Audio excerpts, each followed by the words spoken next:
হযরত আবু হুরায়রা রাদিয়াল্লাহু তাআলা আনহু বলেন, হুজুরে পাক সাল্লাল্লাহু আলাইহি ওয়াসাল্লাম ফরমাইয়াছেন, যে ব্যক্তি নামাজ পড়ে না ইসলামে তাহার কোনো অংশ নাই, আর বিনা ওযুতে নামাজ হয় না। অন্য হাদিসে আসিয়াছে, নামাজ ব্যতীত দিন থাকে না, আর দিনের জন্য নামাজ তেমন শরীরের জন্য মাথা যেমন।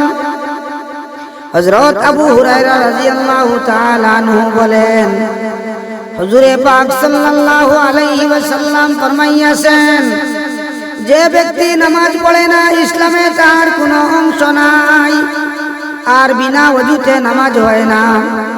অন্য হাদিসে আসিয়াছে, নামাজ ব্যতীত দিন থাকে না, আর দিনের জন্য নামাজ তেমন শরীরের জন্য মাথা যেমন।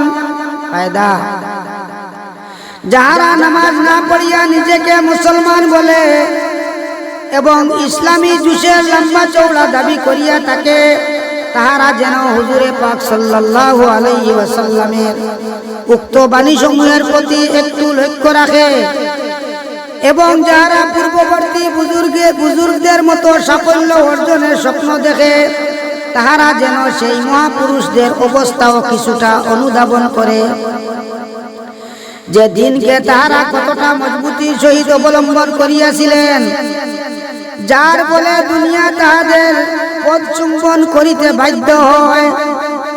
হযরত আব্দুল্লাহ ইবনে আব্বাসের চক্ষুতে পানি জমিয়া গিয়াছিল। সকলেই বলিল, তাহার চিকিৎসা হইতে পারে, তবে কিছুদিন আপনি নামাজ পড়িতে পারিবেন না। তিনি বলিলেন, তাহা হইতে পারে না। আমি হুজুরে পাক সাল্লাল্লাহু আলাইহি ওয়াসাল্লামের নিকট শুনিয়াছি, যে ব্যক্তি নামাজ পড়ে না সে আল্লাহর দরবারে এইভাবে হাজির হইবে যে আল্লাহ পাক তাহার উপর ভীষণ অসন্তুষ্ট হইবে। অন্য হাদিসে আসিয়াছে যে লোকে বলিয়াছিল, 5 দিন কাঠের উপর সিজদা করিতে হইবে। তিনি বলিলেন, এক ওয়াক্ত নামাজও এইভাবে পড়িব না।